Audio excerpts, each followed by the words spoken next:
O JMN Tao, ano po pala, update kay Tatay Digong, miss you tayo eh. Late kang dumating, tapos tatanungin mo na naman ako ng update.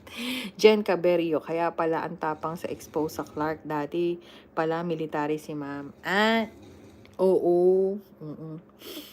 Hindi, ano to Jen, pagka kasi, alam mong, nasa tama ka, at hindi ka naman sinungaling, di ba? Kailangan mo matibay dibdib mo para sa mga expose, ganon. Ice Mix Vlog, salamat, nagkakulay. Oo, uy, guys, hindi ko kayo pinipilit na magpadala. Nahiya naman ako sa inyo. Kanina pa na magpapadala, may 1,400 na tayo. Tita Alice, ligo na, masama daw maligo. Wisik na lang. Mag-message ako sa'yo, may bago ako ibibigay na nyo sa'yo. I love you, Mami M. Ay, ito gusto ko si Mami M. Pag nagbibigay sa akin ng ng mga balita eh. Ayan. Spring na kasi dito. Haha, Mr. Pake sa Pier. Orlando, shout out. Ayan. Sorry, kagising ko lang. Okay, sa mga hindi nakakaalam, Tatay Digong is back. At okay siya. Ayaw lang magbigay ng full information ng family, pero okay sila.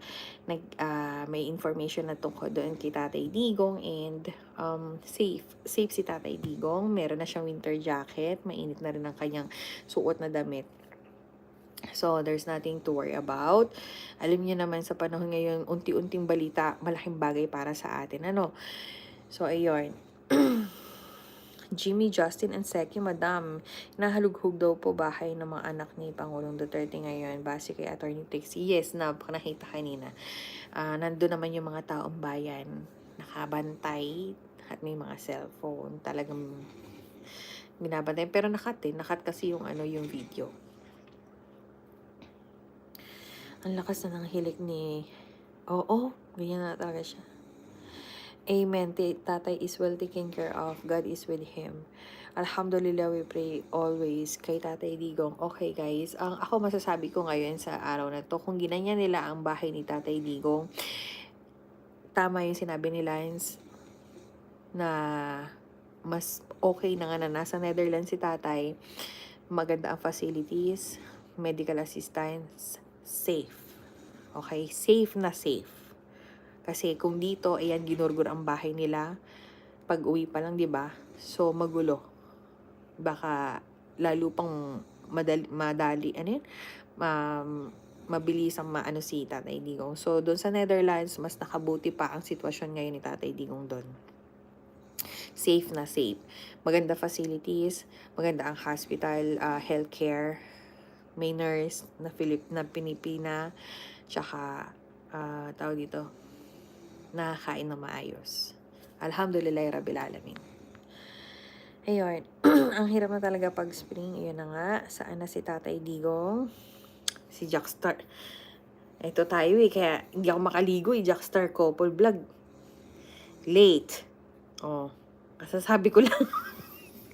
Ang hirap mag-update. Panoorin mo na lang ulit. Maliligo na ako. Ay, saan ka ba ho sa Japan? Hindi, nagpupunta lang ako sa Japan. Japan Timog. Magurgur. Oo, magurgur. Ay nako, this admin is really showing their true colors. I love Tatay Digong forever. Dapat mahuli na yan si Marcos. Sema Labajo. Guys, sorry, inabutan na ako ng kinabukasan, walang ligo. May ligo na. Okay, so, tawag dito. Maraming salamat sa inyong lahat, okay? At sa mga bago, maraming salamat din sa inyo. Yan, sa tatay ko, hello sa'yo dyan sa Las Vegas. So, si Madam, malayo na ang nararating. Magkita-kita ulit tayo sa ating mga kababayan sa iba't ibang relihiyon. Maraming salamat. Nandito pa rin kayo at magkakasama pa rin tayo sa mga dilawan, sa mga kakamping, sa mga sa mga BBM supporters na nandito din naman sa channel ko. Napasaya nyo din kami na DDS, di ba? Di ba? So, maraming salamat. Magkita-kita po ulit tayo tomorrow, inshallah. At, update tayong lahat, okay? Sa mga nangyayari sa buhay-buhay natin. Sa mga nagpadala po ng, ng kaperahan,